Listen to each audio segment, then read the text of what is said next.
দুনিয়া একটা মোহ, এই মোহের পেছনে মানুষেরা ঘুরছে, বিবি বাল বাচ্চা এর পেছনে ঘুরছে। অথচ এই বিবি বাল বাচ্চা কিয়ামতের দিন মুসিবত হয়ে দাঁড়াবে মানুষের জন্য। একটা মোহর মধ্যে মানুষ পড়ে আছে, খেল তামাশার ভিতরে পড়ে আছে। আল্লাহ পাক বলছেন, কুল মাতাউদ দুনিয়া কালিলুন ওয়াল আখিরাতু খায়রুল লিমান ইত্তাকা।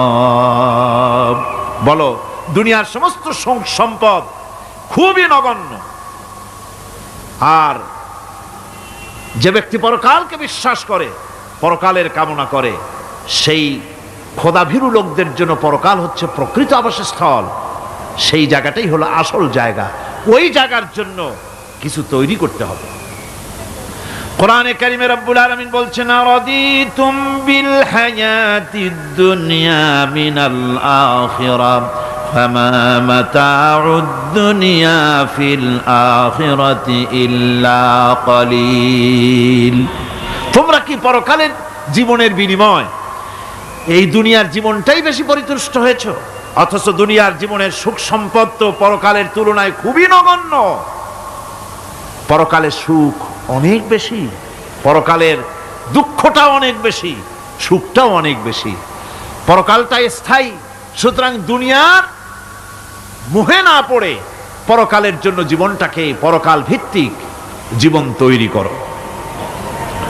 আল্লাহ পাক বলছেন, ফাম্মা মান তাগা ওয়া আসারাল হায়াতাদ দুনিয়া ফাইন্নাল জাহিমা হিয়াল মাওয়াব।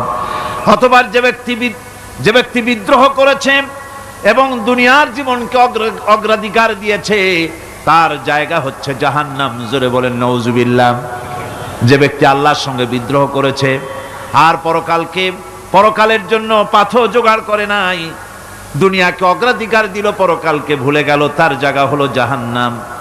ওয়া আম্মা মান খাফা মাকামা রাব্বিহি ওয়া নাহান নাফসা আনিল হাওয়া ফাইন্নাল জান্নাতা হিয়াল মাওয়া।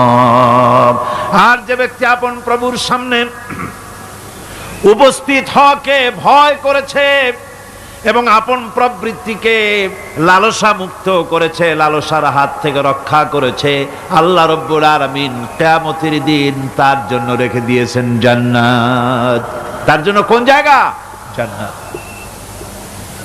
আমাদেরকে পরকাল ভিত্তিক জীবন যাপন যদি করি, তাহলে কবরের জবাবগুলি খুব আসান হবে। আর যদি পরকাল ভিত্তিক জীবন যাপন না হয়, কবরটা মুসিবত হয়ে যাবে। হযরত ওসমান রাদিয়াল্লাহু তাআলা আনহু কবরের কাছে গিয়ে খুব কাঁদতেন। সাহাবায়ে কেরাম প্রশ্ন করেছেন, হুজুর, রাসূল করিম সাল্লাল্লাহু আলাইহি সাল্লাম যখন জান্নাত ও জাহান্নামের ওয়াজ করেন, তখনও তো এত বেশি আপনি কাঁদেন না, যত বেশি কাঁদেন কবরের কাছে এসে, কারণ কি?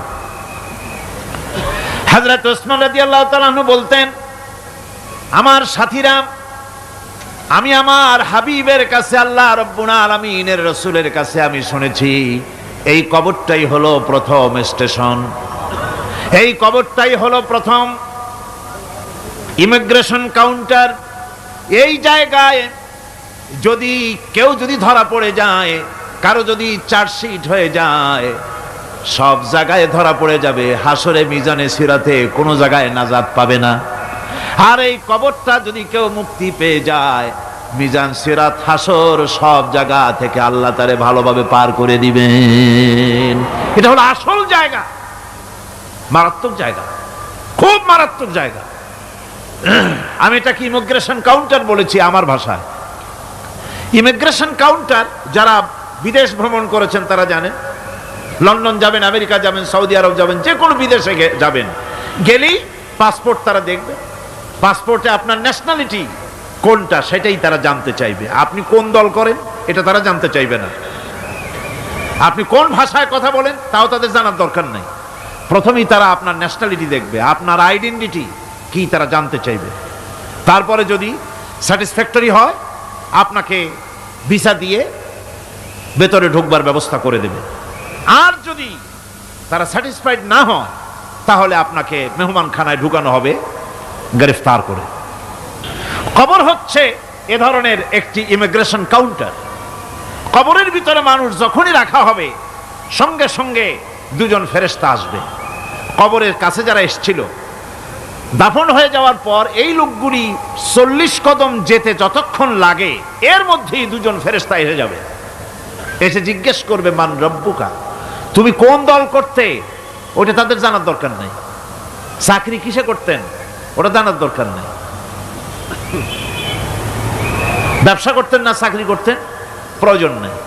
প্রথমেই জিজ্ঞাসা করা হবে ন্যাশনালিটি, প্রথমেই জিজ্ঞাসা করা হবে তার ন্যাশনালিটি সম্পর্কে, তার আইডেন্টিটিটা কি, এবং সেটাকে সত্যায়িত করার জন্য বোঝার জন্য 3টি প্রশ্ন।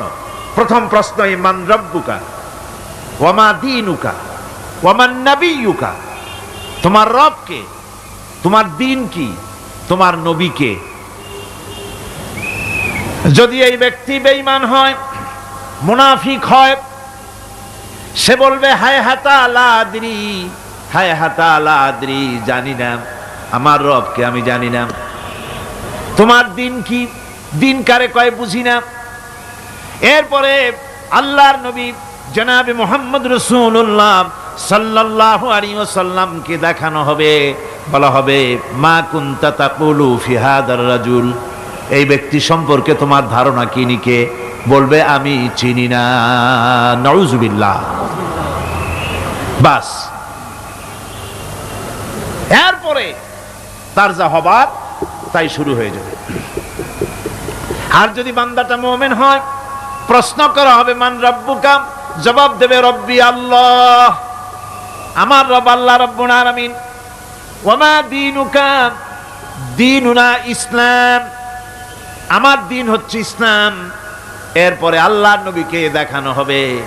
কয়েক রকমের বর্ণনা আছে, কোন বর্ণনায় আছে হুজুরের আকারে দেখানো হবে, অথবা রাসূলকে সরাসরি দেখানো হবে। বলা হবে মা কুনতা তাকুলু ফি হাদার রাজুল, এই লোকটি সম্পর্কে ধারণা কি। মুমিন ব্যক্তি বলবে হাদা নবিয়ুনা মুহাম্মাদুর রাসূলুল্লাহ সাল্লাল্লাহু আলাইহি ওয়াসাল্লাম, ইনি আমার তো সেই নবী মুহাম্মাদুর রাসূলুল্লাহ সাল্লাল্লাহু আলাইহি ওয়াসাল্লাম। আমরা যেন এই রকমের জবাব দিতে পারি, আল্লাহ কবুল করো। সকলে জোরে কোন আমিন। জবাব হয়ে যাওয়ার পর গায়ব থেকে আওয়াজ আসবে ফাফরিশু বিল জান্নাতি ওয়ালবিসু বিল জান্নাহ, ও আমার ফেরেশতারা আমার এই বান্দাকে জান্নাতের পোশাক পরায়া দাও আর কবরটাকে জান্নাতের বিছানা বিছায়া দাও। জান্নাতের পোশাক পরায়া দাও, জান্নাতের বিছানা বিছায়া দাও। ইলা মাদ্দা বাসারিহি, তার চোখের দৃষ্টি যতদূর যায় কবরটা ততটা প্রশস্ত করে দাও। এরপর বেহেশতের পোশাক পরাইয়া বেহেশতের বিছানা বিছায়া ফেরেশতা বলবে নম কানাউমুল উরুস, ঘুমিয়ে যাও। দুলামিয়া যেমন বাসর সজ্জায় নতুন বউ নিয়ে আরামে ঘুমায়, এরকম আরামে ঘুমায় যাও। ইলা ইয়াউমিল কিয়ামা, কিয়ামত পর্যন্ত ঘুমায় থাকো, আরামে ঘুমিয়ে থাকবে। এরপরে সিংগায় ফুৎকার হবে, সিংগার ফুৎকারের আওয়াজে তার ঘুম ভেঙে যাবে। বলবে ইয়া ওয়াইলানা মান বা'সানা মিন মারকাদিনা, হায় আফসোস, আমার এত আরামের ঘুম থেকে কে আমাকে জাগ্রত করলো, আমার ঘুমটারে নষ্ট করলো কে। আওয়াজ আসবে হাদা মা ওয়াদার রহমান ওয়া সাদাকাল মুরসালুন, এটা হচ্ছে রহমানের সেই ওয়াদা, আর মুরসালিনরা নবীরা সত্য কথাই বলেছিলেন, সেই কিয়ামত অনুষ্ঠিত হচ্ছে। আমার বন্ধুগণ, সেজন্য এই দুনিয়ার মোহে পড়ে থাকলে পরে দুনিয়ায় যারা অগ্রাধিকার দিবে দুনিয়াকে পরকালের তুলনায়, জবাব দিতে পারবে না কবরের ভিতরে গিয়া। আর যারা পরকালকে অগ্রাধিকার দিবে, দুনিয়ার চাইতে পরকালকে বেশি অগ্রাধিকার দেবে, আর আল্লাহর ভয় কলিজার ভিতরে রাখবে, কবরের জবাব সঠিকভাবে দিতে পারবে, কিয়ামতের দিন আল্লাহ রাব্বুল আলামিন তাদের জন্য জান্নাত দান করবেন। জোরে বলেন আমিন। দুনিয়াটা হচ্ছে দুনিয়া যেখানে আমরা আছি। আমি আগেই বলেছি দুনিয়া হচ্ছে আদনা শব্দ থেকে এর উৎপত্তি হয়েছে, তুচ্ছ নিকৃষ্ট, এটার দাম নাই, এটার মূল্য নাই। হযরত ইবনে কাইয়িম রাহিমাহুল্লাহ নাওয়ারাল্লাহু মারকাদাহু ওয়া জাআলাল জান্নাতা মাথওয়াহু। হযরত ইবনে কাইয়্যিম তিনি বলছেন, সুন্দর করে বলছেন দুনিয়া সম্পর্কে, মা মাদা ফিদ দুনিয়া আহলামুন ওয়া মা বাকিয়া মিনহা আমানি ওয়াল ওয়াক্তু বাইনাহুমা দায়ুন।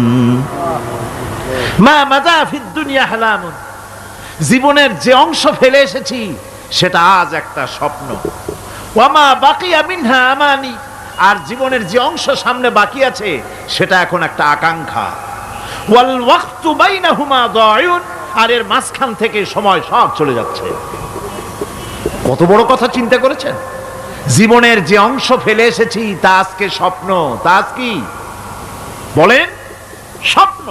আর সামনে যা আছে সেটা আকাঙ্ক্ষা, আর মাঝখান থেকে সময় সব চলে যাচ্ছে। এরপরে তিনি বলছেন, ওয়ামান ইয়াসহাবিদ দুনিয়া ইয়াকুন মিসলা কাবিদিন আলাল মাই খানাতুহু ফুরুজুল আসাবিঈ। দুনিয়াদারের অবস্থা হচ্ছে এই, কেউ যদি দুই হাতে পানি খামসায় ধরে, দুই হাতে কি ধরছে বলেন? দুই হাতে পানি খামসায় ধরেছে, খুব মজবুত করে ধরেছে, দুই মুঠ পানি। বলেন থাকবে কতটুকু? কতটুকু থাকবে? এক ফোঁটাও থাকবে না, কারণ তার আঙ্গুলের ফাঁক তার সাথে খেয়ানত করবে, আঙ্গুলের ফাঁক দিয়া পানিগুলি সব বেরিয়ে চলে যাবে। সুতরাং দুনিয়া যারা চায় তারা ঠিক পানি খামসায় ধরলে পানি যেমন হাতের ভেতর থেকে খেয়ানত করে চলে যায়, যারা দুনিয়া চায় দুনিয়াও তাদেরকে এভাবে ফাঁকি দিয়ে চলে যায়। তবুও দুনিয়ার মায়া মানুষের এত বেশি। আল্লাহর নবী বলেন, লাউ কানা লি ইবনি আদম ওয়াদিম মিন যাহাবিন লাহাব্বা ইয়াকুনা লাহু থানিন। এই পৃথিবীতে যদি কাউকে একটা মাঠ ভরে যদি সোনা দেওয়া যায়, লোকটা বলবে রব্বুল আলামিন, আমি যদি আরেকটা মাঠ এরকম সোনা ভরা পেতাম। দ্বিতীয় আরেকটা মাঠ দেওয়া হলে আবার বলবে যদি তৃতীয় আরেকটা মাঠ সোনা ভরে যদি পেতাম। নবীজি বলেন, ওয়ালা ইয়ামলাউ জাওফু ইবনু আদামা ইল্লা তুরাব। মানুষের পেট 3.5 হাত মাটি ছাড়া, কবরের মাটি ছাড়া মানুষের পেট ভরবে না। আরো চাই, আরো চাই, চাওয়ার কোনো শেষ নাই। মানুষ এভাবে করে দুনিয়ার মহব্বতে এমনি পাগল হয়ে যায়, শুধু দুনিয়ার মহব্বত, পরকালকে বেমালুম ভুলে যায়। আমি কিন্তু এই কথা বুঝাতে চাই নাই যে পরকালের মহব্বতে, পরকালের ভয়তে বা পরকালের জন্য দুনিয়া আপনি বাজার ঘাট, বেচা কিনা, ব্যবসা বাণিজ্য সবকিছু ভুলে যান, না তা নয়। ভুল বোঝার কোনো কারণ নাই। পরকালকে অগ্রাধিকার দিতে হবে, মানে দুনিয়াটা চিরস্থায়ী জায়গা নয়। চিরস্থায়ী হচ্ছে কোনটা? আখিরাত। চিল্লা এখন কোনটা? সুতরাং এখানে যা করতে হবে, আখিরাতে জবাবদিহিমূলক জীবন যাপন করতে হবে। আপনি ব্যবসা করবেন, ওজনে কম দিতে পারবেন না। আপনি খাদ্যে ভেজাল দিতে পারবেন না, চুরি করতে পারবেন না, ডাকাতি করতে পারবেন না, জেনা করতে পারবেন না, বদমাশি করতে পারবেন না, মদ খেতে পারবেন না, সন্ত্রাসী হতে পারবেন না, হাইজ্যাকার হতে পারবেন না, চাঁদাবাজ হতে পারবেন না, মুনাফাখোর হতে পারবেন না, আপনি চোরা কারবারি হতে পারবেন না, ঘুষখোর হতে পারবেন না, সুদখোর হতে পারবেন না।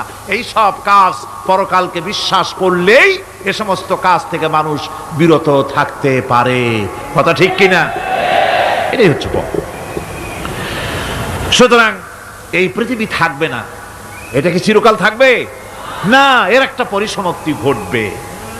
যেমন করে সারা বছর লেখাপড়া করার পর কলেজে, বিশ্ববিদ্যালয়, মাদ্রাসায়, হাই স্কুলে, সব জায়গায় সারা বছর লেখাপড়া করার পর যেমন পরীক্ষা দেওয়ার একটা দিন আসে, সারা বছর ব্যবসা করার পর হিসাব নিকাশ করার যেমন একটা সময় আসে, সারা মাস চাকরি করার পর বেতন পাওয়ার যেমন একটা দিন আসে, সারা জীবন চাকরি করার পর পেনশন পাওয়ার যেমন একটা সময় আসে, অনুরূপভাবে এই দুনিয়া যেদিন শেষ হয়ে যাবে, আল্লাহ নির্ধারিত সময় শেষ হয়ে যাওয়ার পর একটা সময় আসবে যখন আল্লাহ রব্বুল আলামিন সব শেষ করে দিবেন, লন্ডভন্ড হয়ে যাবে, কিছুই থাকবে না। কোরআনে কারিমে আল্লাহ সব বলেছেন, কোরআনে সব আল্লাহ বলে দিয়েছেন। আল্লাহ পাক বলেন এই পৃথিবীর সব কেমন ভাবে ধ্বংস হবে তার চিত্র আল্লাহ পাক কোরআনে কারিমে তুলে ধরেছেন। ইযাস সামাউ ফাতারাত وإذا الكواكب انتثرت وإذا البحار فجرت وإذا القبور بعثرت। যখন আকাশসমূহ দীর্ণ বিদীর্ণ হয়ে যাবে, তারকাগুলি বিক্ষিপ্ত হয়ে ছিটকে পড়বে, আর সমুদ্রগুলি উচ্ছ্বসিত হয়ে পড়বে, কবরগুলি সব তার ভেতরে যা আছে উদ্গীরণ করে দেবে, তারকাগুলি স্থিমিত হয়ে যাবে। এরপরে সমস্ত আকাশগুলি কাতাইয়িস সিজিল্লিল কুতুব, কিতাবের পৃষ্ঠার মতো একটার পরে একটা ঠাস ঠাস করে পড়তে থাকবে, চূর্ণ বিচূর্ণ হয়ে ভেঙে চুরে একাকার হয়ে যাবে। পাহাড়গুলিকে উড়িয়ে দেওয়া হবে, চন্দ্র এবং সূর্য একাকার হয়ে যাবে। আল্লাহ রাব্বুল আলামিন বলেন, ফাইযা বারিকাল বাসার ওয়া খাসাফাল কমার ওয়া জুমিআশ শামসু ওয়াল কমর। চক্ষু যখন বিস্ফারিত হয়ে যাবে, চাঁদ যখন তার আলো হারিয়ে ফেলবে, সূর্য যখন তার আলো হারিয়ে ফেলবে, চাঁদ আর সূর্য সব একাকার হয়ে যাবে, সেই সময়ের অবস্থাটা কি চিন্তা করো। মানুষ হয়রান হয়ে দৌড়াদৌড়ি করবে। ওয়াহুমিলাতিল আরদু ওয়াল জিবালু ফাদুক্কাতা দাক্কাতান ওয়াহিদা। জমিন এবং পাহাড়গুলির মধ্যে আল্লাহ রাব্বুল আলামিন সংঘর্ষ বাঁধিয়ে দিবেন, পাহাড়গুলি ভেঙে চুরে টুকরা টুকরা হয়ে যাবে, পাহাড়গুলি উঁচু করে জমিনের উপরে আছাড় মেরে আল্লাহ রাব্বুল আলামিন ভেঙে চুরে চুরমার করে দিবেন। সুবহানাল্লাহ। ওয়া তাকুনুল জিবালু কালইনিল মানফুস, পাহাড়গুলো পেঁজা ধোনা তুলার মতো করে উড়িয়ে দেওয়া হবে, পাহাড় উড়ে যাবে। সুবহানাল্লাহ পড়ো। পাহাড় পাথরের তৈরি করা পাহাড়, এই পাহাড়গুলি তুলার মতো হয়ে উড়বে কিভাবে? আমি এই দৃশ্য নিজের চোখে কিছুটা হলেও দেখছি।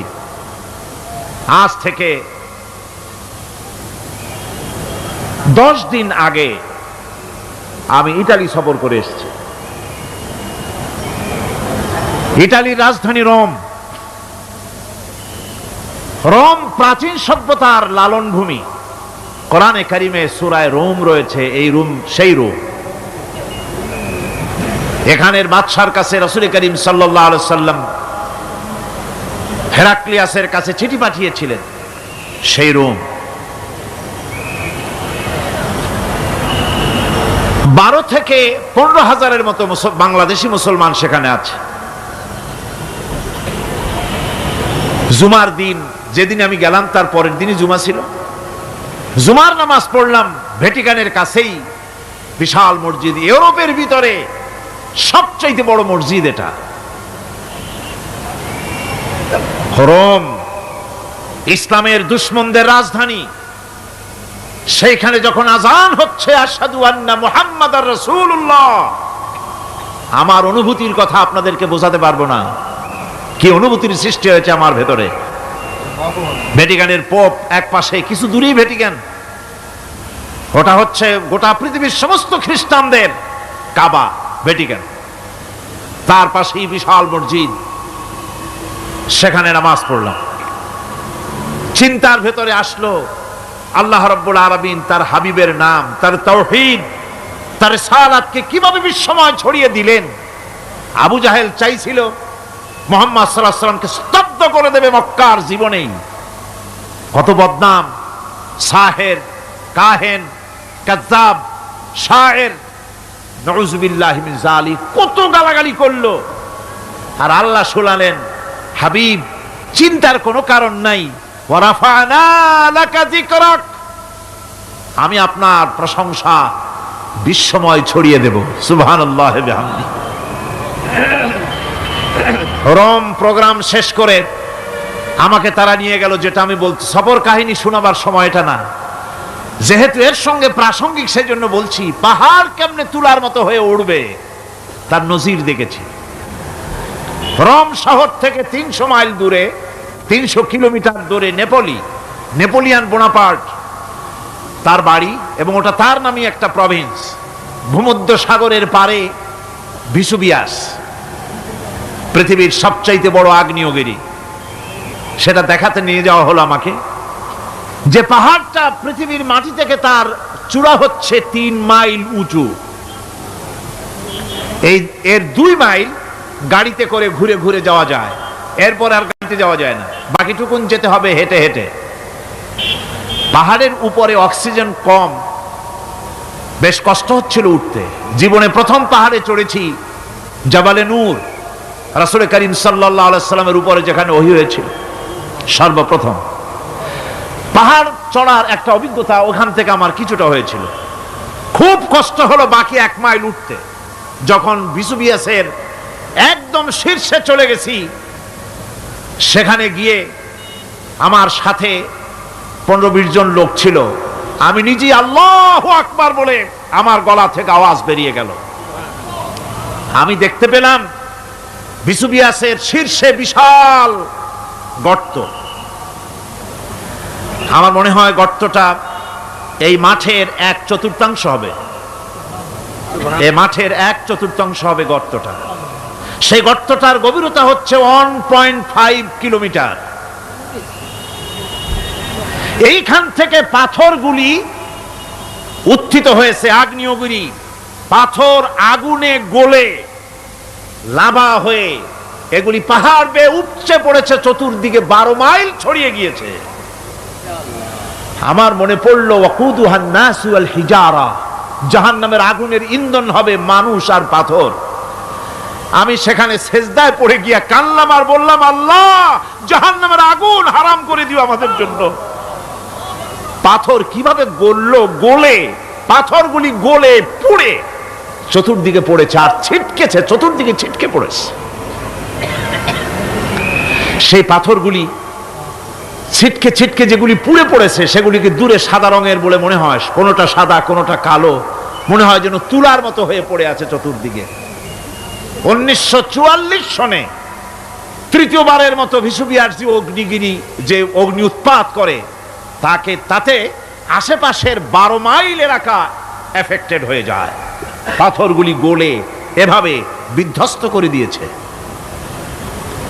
এখান থেকে এখানে জোহরের নামাজ, আসরের নামাজ আমরা পড়লাম, আল্লাহর কাছে খুব দোয়া করলাম। এখনো ধোঁয়া উঠতেছে, এখনো পাহাড়ের ফাটল দিয়ে ধোঁয়া উঠছে। একজন হাত দিয়ে আমাকে বলল যে খুব গরম লাগে ধোঁয়াগুলি। ওখানকার লোকেরা বলল যে ভেতরে এখনো আগুন আছে, তবে সুপ্ত, যে কোনো মুহূর্তে আবার তা জাগ্রত হতে পারে।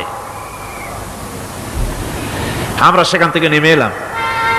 একটু কিছু দূর গিয়েই সেখানে হলো পম্পেই শহর। এই পম্পেই শহরটা হচ্ছে ঈসা আলাইহিস সালামের জন্মের 2000 বছর আগে এই শহর তৈরি হয়। ঈসা আলাইহিস সালামের জন্মের 179 বছর পর ভূমিকম্প হয়। সেই ভূমিকম্পে গোটা পম্পেই শহরটা পৃথিবীর মানুষের চোখের আড়াল হয়ে যায়, ধ্বংস হয়ে যায়, মাটির তলায় গরক হয়ে যায়। আজ থেকে 200 বছর আগে মাটি খনন করতে গিয়ে এই শহর আবিষ্কৃত হয়। পুরা শহরটা খুঁড়ে তারা বের করেছে। 180 হেক্টর জমিনের উপরে এই বিশাল শহর। ঘুরে ঘুরে দেখলাম, গাড়ি চলে না সেখানে, পায়ে হেঁটে দেখতে হলো। প্রশস্ত রাস্তা। আজ থেকে 4000 বছর আগের মানুষেরা রাস্তা বানাতে জানতো পাথর দিয়ে, এবং রাস্তার দুধারে তাদের ছিল ফুটপাত, পানির ব্যবস্থা, নগরায়নের সব রকমের সুযোগ সুবিধা। তারপরে সেখানে বিচারালয়, এরপরে দোকানপাট, বাজারঘাট, সবকিছুর ব্যবস্থা রয়েছে। বিশাল বিশাল পাথরগুলি দিয়ে পিলার তৈরি করা। ভাবলাম এই পিলারগুলি, এই পাথরগুলি তারা কিভাবে ক্রেন ছাড়া এত উপরে উঠালো কি করে, আমার মাথায় আসলো না। পাথর কেটে কেটে সুন্দর সুন্দর অঙ্কন শিল্প তারা করেছে। এরপরে ঘুরতে ঘুরতে বাদশার রাজার বাড়িতে গিয়ে ঢুকলাম। সেখানে গিয়ে দেখলাম উলঙ্গ এত মূর্তি পাথরের তৈরি করা। পাথর কেটে কেটে দেওয়ালে যৌন মিলনের এমন কোন অশ্লীল ছবি নাই যা তারা সেখানে তৈরি করে নাই।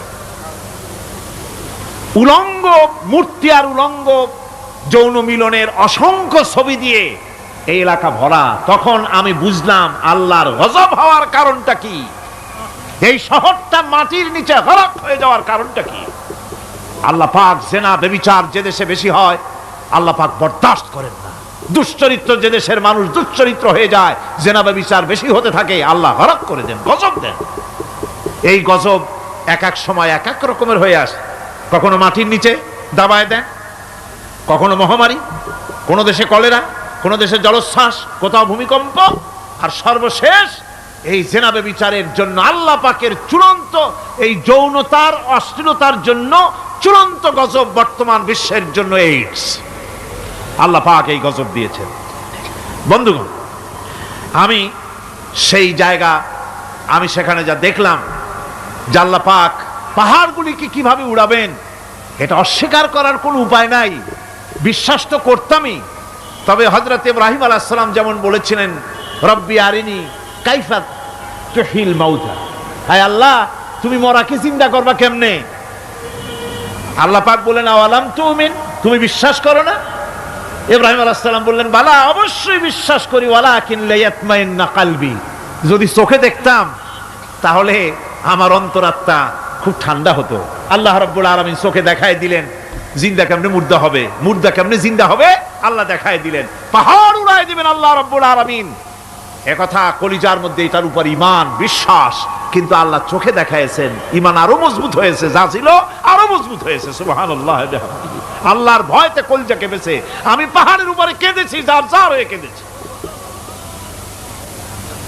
বন্ধুগণ, আল্লাহ সুবহানাহু ওয়া তাআলা এই জন্য বলেছেন, কুল সিরু ফিল আরদ, আমার জমিন ঘোরো, ভালো করে দেখো, কাইফা কানা আকিবাতুল মুকাজ্জিবিন, মহাসত্যকে যারা অস্বীকার করেছে তাদের পরিণতি আমি কি করে দিয়েছি, এগুলি চোখে ভালো করে তাকায় দেখো।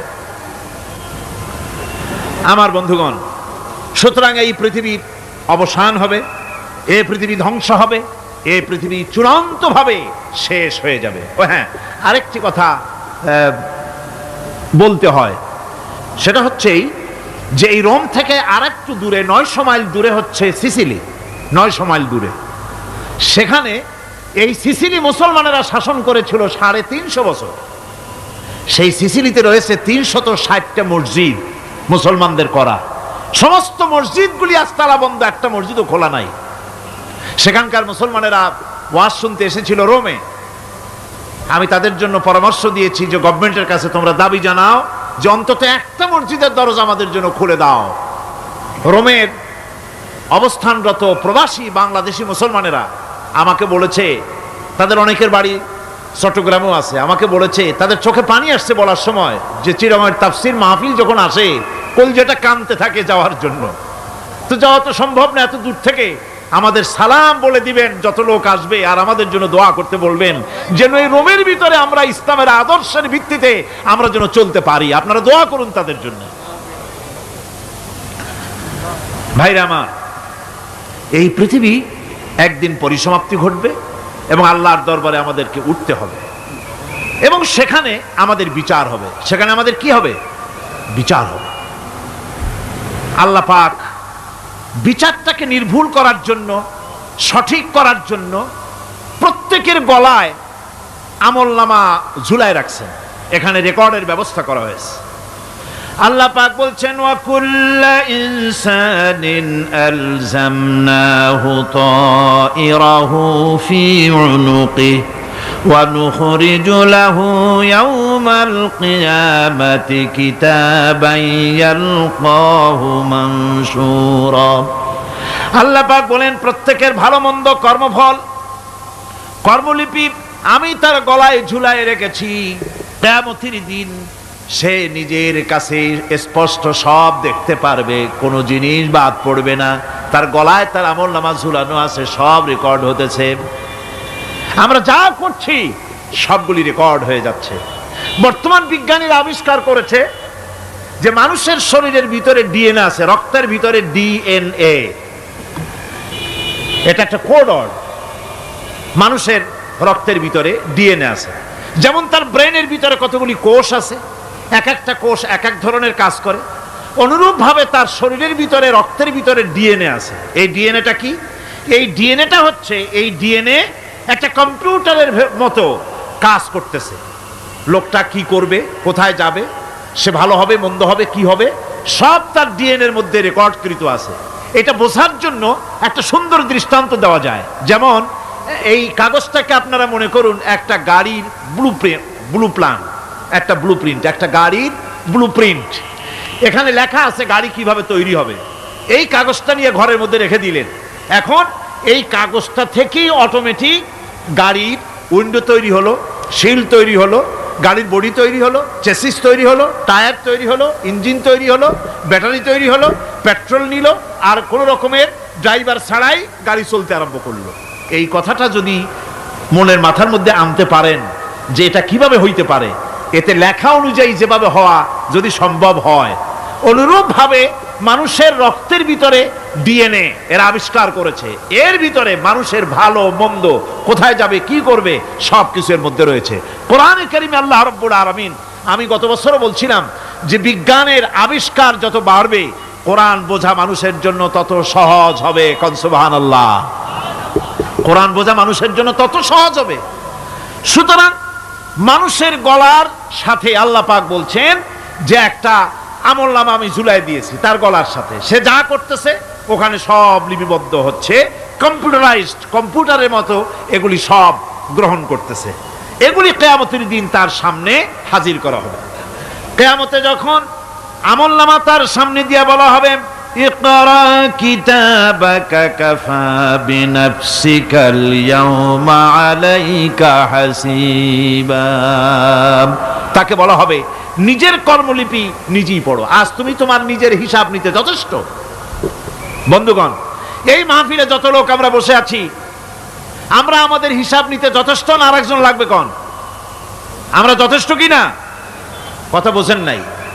আমি বলতে চেয়েছি এটা, আমরা যদি এখন চোখ বুঝে চিন্তা করি যে পিছনের জীবনে কি করেছি, মনে পড়বে নাকি পড়বে না? বলেন সবাই, পড়বে কি পড়বে না?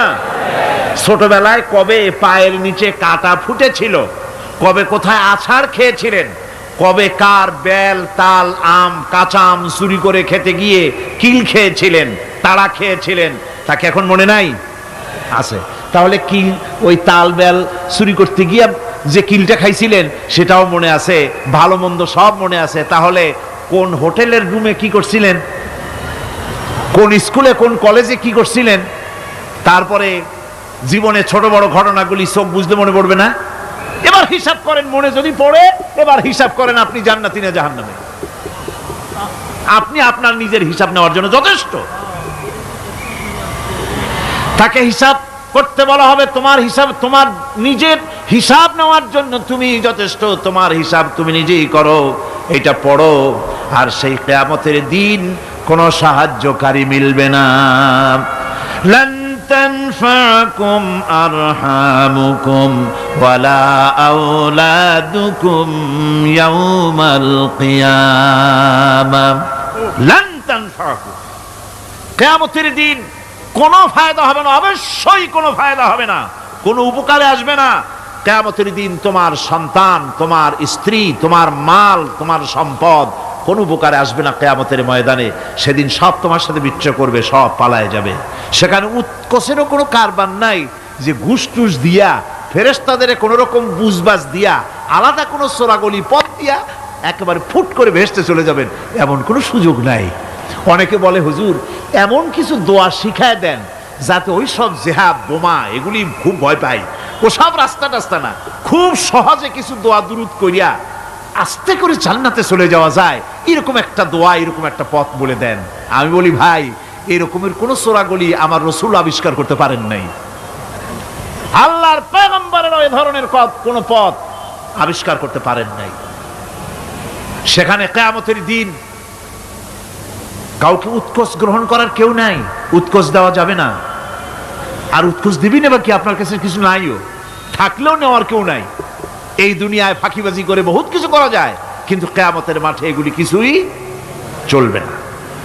আল ইয়াওমা লা ইয়ানফাউ মালুন ওয়ালা বানুন, কিয়ামতের দিন ধন, সন্তান, সন্ততি আর সম্পদ কোনো কাজে লাগবে না।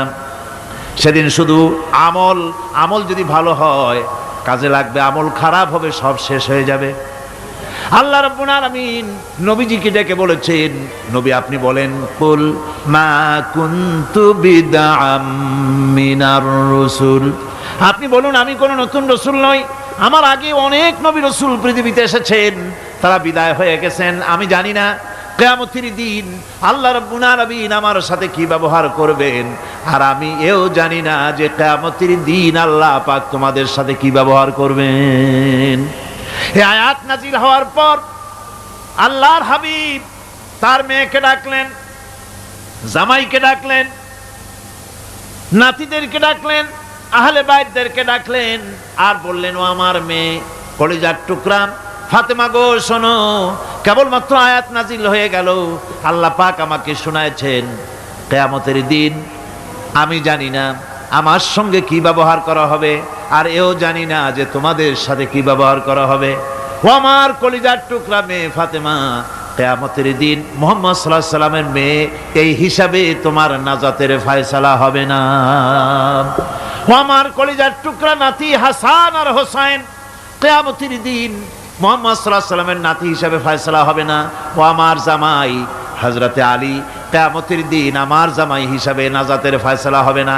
আমল যদি ভালো হয় ফয়সালা ভালো হবে, জান্নাতে চলে যাবে, আমল যদি খারাপ হয় কার নাতি কার জামাই দেখা হবে না।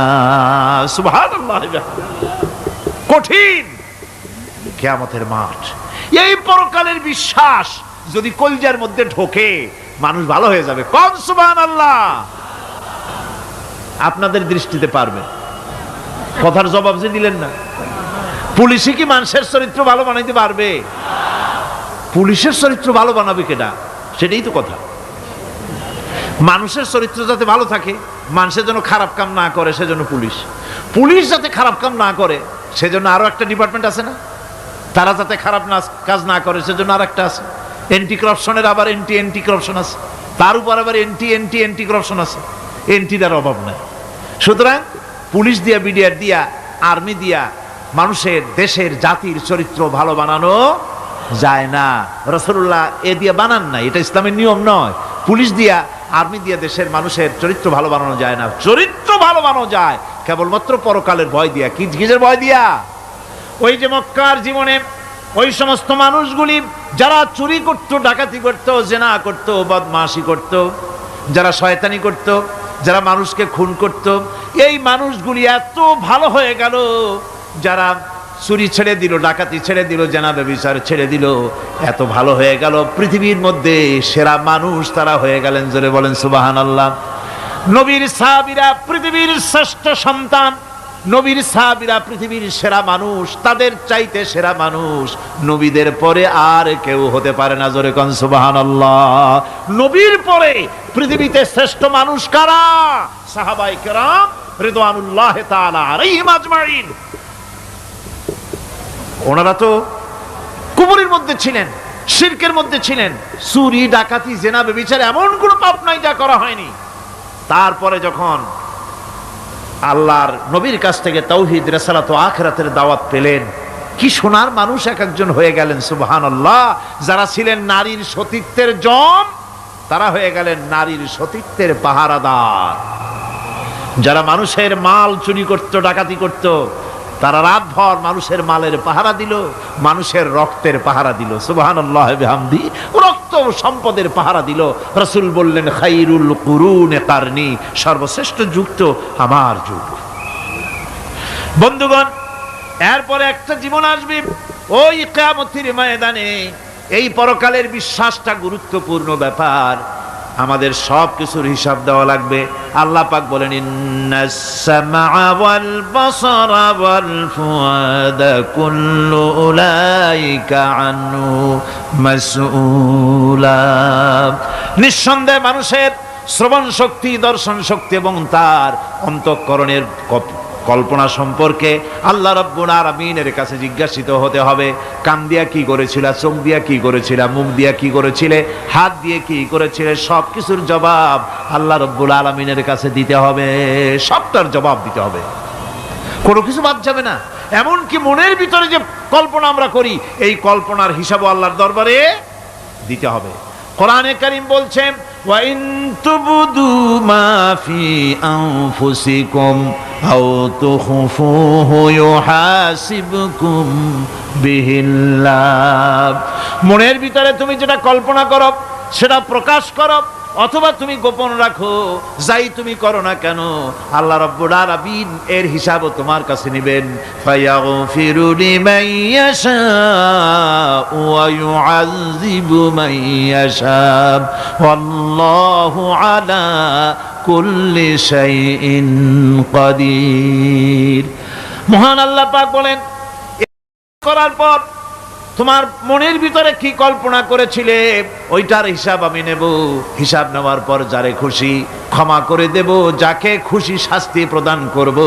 সবকিছুর উপরে আল্লাহ রব্বুল আলামিন শক্তিমান, সব তিনি করতে পারেন, সমস্ত কুদরত রয়েছে তার। সুতরাং মানুষদেরকে, আল্লাহর বান্দাদেরকে বিশ্বাস করতে হবে যে আমার কোনো কথা বাদ যাবে না, কথাগুলি রেকর্ড হচ্ছে, কথা রেকর্ড হচ্ছে। আমি যে ওয়াজ করতেছি এই কথাগুলি রেকর্ড হচ্ছে নাকি হচ্ছে না? অনেক টেপ রেকর্ডার রেকর্ড হচ্ছে, অডিও ভিডিও হচ্ছে। আজ থেকে 50 বছর পর যদি এই রেকর্ড বাজানো হয়, আমাকে যদি বলা হয় যে আপনি অমুক জায়গায় অমুক কথা বলেছেন, আমি যদি বলি না আমি কথা বলি নাই, তারপরে যদি রেকর্ড বাজানো হয়, তাহলে আমি কথা যে বলি নাই যদি বলি, তাহলে এটা ধরা পড়বে না? সেখানে ধরা পড়বে না?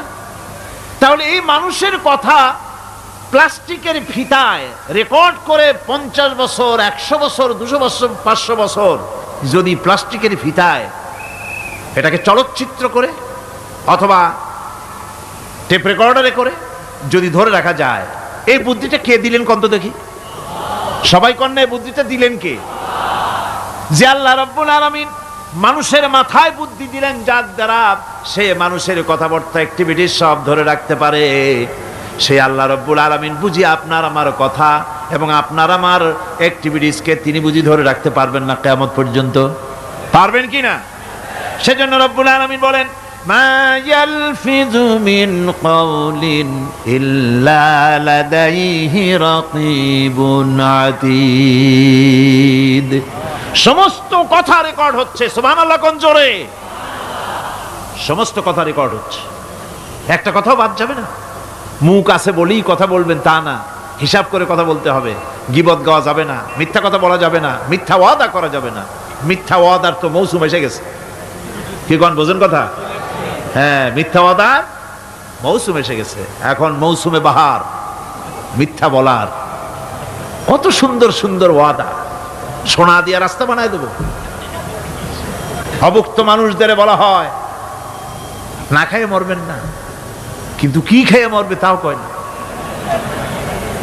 আমরা যদি যাইতে পারি তাহলে মটকির মতো রসগোল্লা বানায় দেব, গরুর গাড়ির চাকার মতো জিলাপি বানায় দেব, খাইতে গিয়ে হা করে চিত হয়ে থাকবে। কত রঙিন রঙিন কথা। মিথ্যা ওয়াদার সময় এসে গেছে। ভাইরা আমার, পরকাল যদি বিশ্বাস করে সেই ব্যক্তি কিছুতেই মুখ আছে বলেই যা খুশি বলবে না, পরনিন্দা করবে না, পরচর্চা করবে না, হাত আছে বলেই যা তা লিখবে না। ঘটনা হইল একটা, লিখলো আর একটা। কলম একটা আছে বলেই যা খুশি তা লেখা যায় না, মুখ আছে বলেই যা খুশি তা বলা যায় না, চোখ আছে বলেই যা খুশি তা দেখা যায় না। গরু খাওয়া জায়েজ করা হয়েছে বলে গরুর লেজ থেকে মাথা পর্যন্ত পাইকারি দরে সব খাওয়া যায় না। গরু খাওয়া হারাম না হালাল? হালাল। পাইকারি দরে লেজ থেকে মাথা পর্যন্ত সব খাওয়া হালাল না, ওর মধ্যে আল্লাহ কিছু হারাম রেখে দিছে, সেগুলোকে বাইসে খাইতে হবে। আল্লাহ দেখতে চান পাইকারি দরে জমের খাওয়া খাও না আমার হারামগুলি বাদ দিয়া খাও, নিষেধ করাগুলি বাদ দিয়া খাও। মুখ আছে বলেই যা খুশি তা বলা যাবে না, কান আছে বলেই যা খুশি তা শোনা যাবে না, চোখ আছে বলেই যা খুশি তা দেখা যাবে না, হাত পা আছে বলেই যা খুশি তা করা যাবে না। সবটার পেছনে আল্লাহ রাব্বুল আলামিনকে ভয় করা লাগবে। মহান আল্লাহ রাব্বুল আলামিন বলে, বান্দারে তোমার সমস্ত কার্যাবলী এমনকি তোমার চাহনিটা পর্যন্ত কার দিকে কি নিয়তে তাকায়ছো কেউ জানে না, আমি আল্লাহ রব্বুল আলামিন জানি। وَيَعْلَمُ خَائِنَةَ الْأَعْيُنِ وَمَا تُخْفِي الصُّدُورُ। তোমার অন্তঃকরণ কি জিনিস গোপন করে, আর তোমার চক্ষু কি লুকোচুরি খেলে, আমি টের পাই। সুবহানাল্লাহ বিহামদি।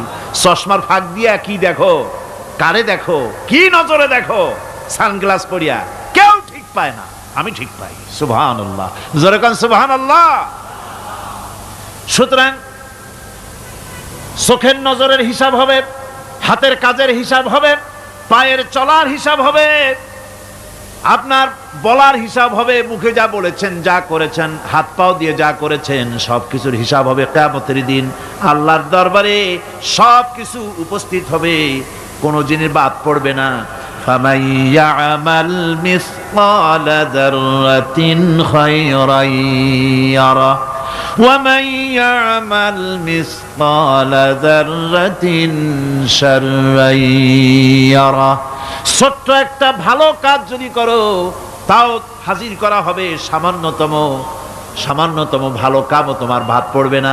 আর ক্ষুদ্রতম কোনো খারাপ কাজ করলে তাও উপস্থিত করা হবে, সব তোমার সামনে, কোনো জিনিস বাদ পড়বে না, সব দেখতে পাবে কিয়ামতের দিন। ভালো কাজটাও আর খারাপ কাজটাও আল্লাহর কাছে সেদিন আল্লাহ পাক মানুষের সামনে উপস্থিত করে দিবেন। আল্লাহ পাক বলছেন, সেদিন এই জমিন, তার ভিতরে যা লুক্কায়িত ছিল, জমিন সব বের করে দেবে। কান্নাহুম জারাদুম মুনতাশির।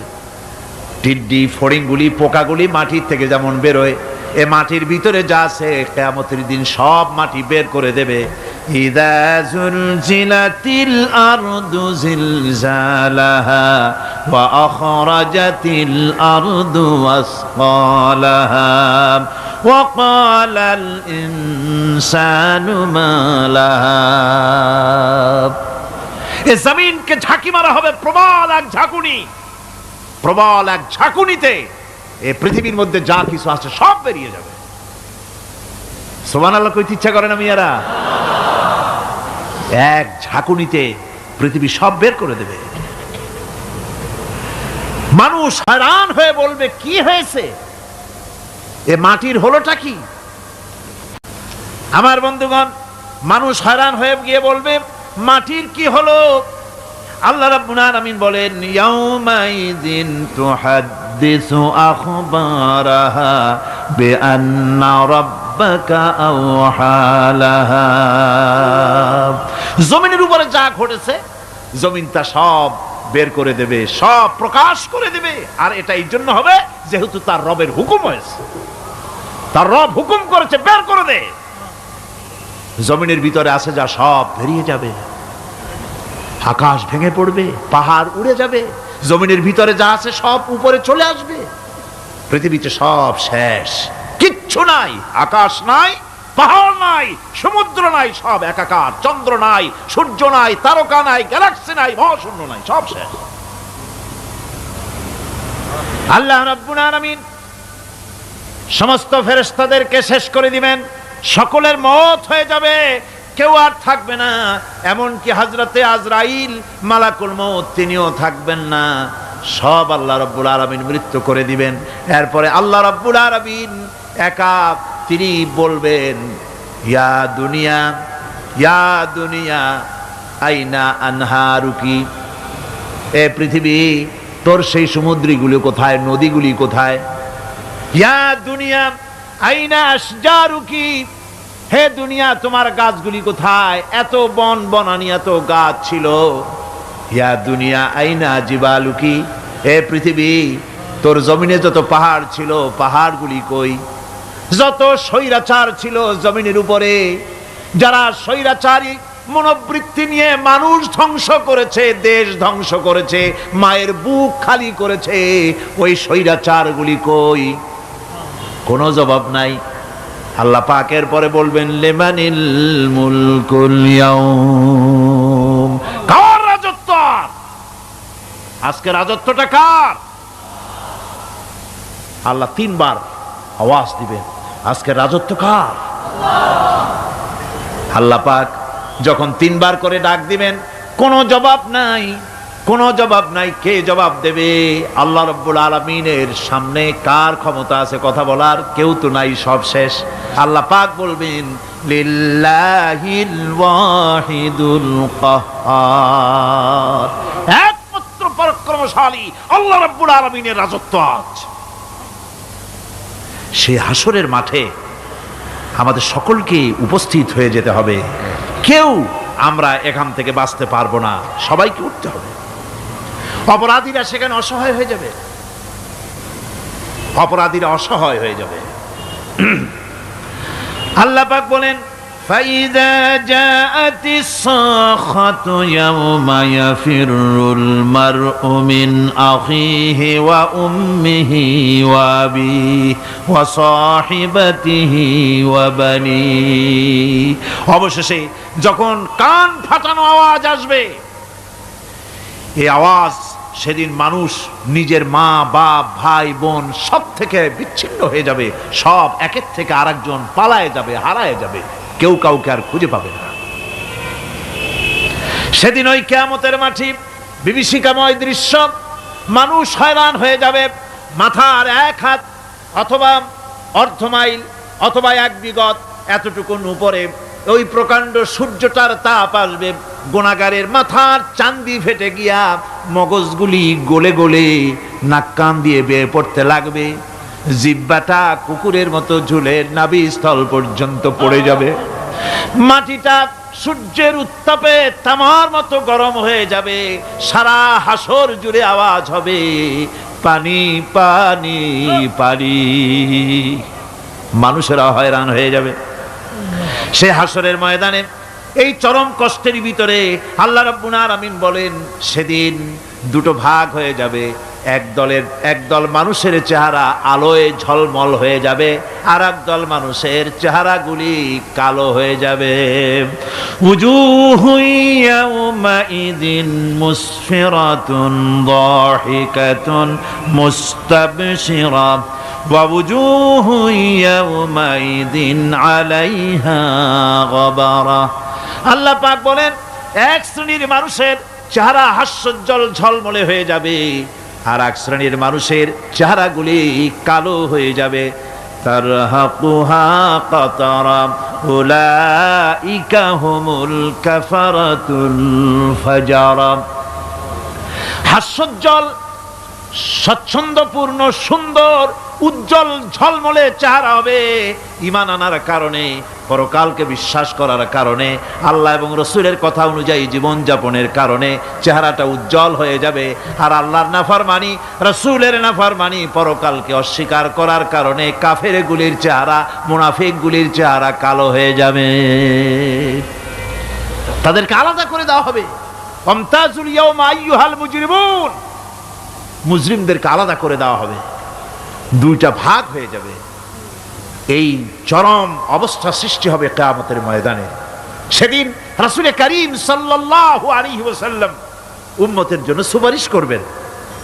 সেই সুপারিশ যেন আমাদের করতে পারেন, সেজন্য আমাদেরকে তৈরি করতে হবে, সে ধরনের যোগ্য আমাদেরকে বানাতে হবে।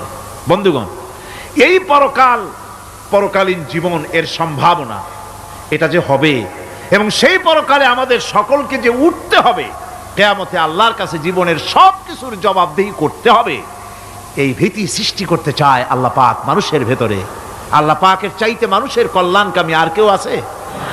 চিল্লায় কোন আল্লাহর চাইতে, বিশ্ববাসীর সৃষ্টি জগতের কল্যাণকামী আল্লাহর চাইতে, রাসূলের চাইতে বেশি কেউ কি আছে?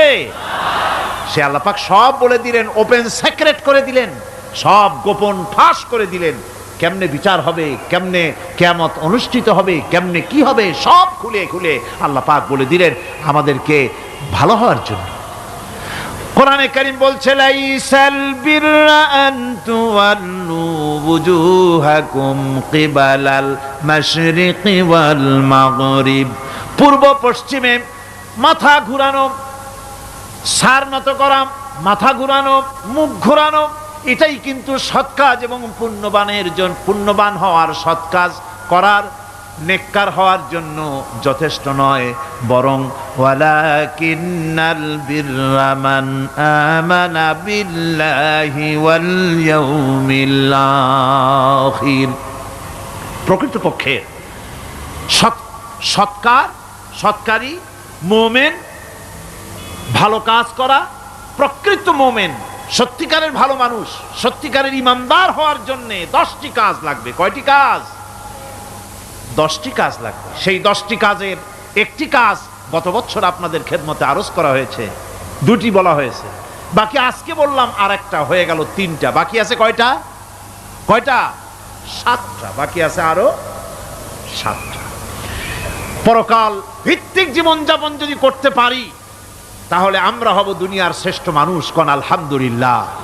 আমার দেশ, আমার জাতি, আমার school, college, university, secretariat, cantonment, রান্নাঘর থেকে শুরু করে বঙ্গভবন, দেশের সর্বত্র মানুষের ভেতরে যদি পরকালের জবাবদেহিমূলক জীবনযাত্রার অনুভূতি সৃষ্টি করে দেওয়া যায়, কিয়ামত আছে আর জবাব দিতে হবে আল্লাহর দরবারে। এই পরকালকে এভাবে বিশ্বাস করতে পারলে, ওইভাবে জীবন গড়তে পারলে দেশ সুখী হবে, সমৃদ্ধশালী হবে, বিপদ দূরীভূত হবে, অন্ধকারের আমানিশা দূর হয়ে গিয়ে পৃথিবীতে আবার সুন্দর সূর্য উদিত হবে। ইসলামের নতুন বার্তা নিয়ে পৃথিবীতে শান্তি আসবে, সুখ আসবে, সমৃদ্ধি আসবে, স্বাধীনতা টিকবে, সার্বভৌমত্ব টিকবে, দেশ এক সুখী সমৃদ্ধশালী সুন্দর দেশে পরিণত হবে। বাংলাদেশ হবে পৃথিবীর একটা আদর্শ দেশে পরিণত হয়ে যাবে যদি এই কথাগুলি আমরা বিশ্বাস করি আর আমল করে চলতে পারি। আল্লাহ পাক যেন সে তৌফিক আমাদের দেন। সকলে বলি আমিন।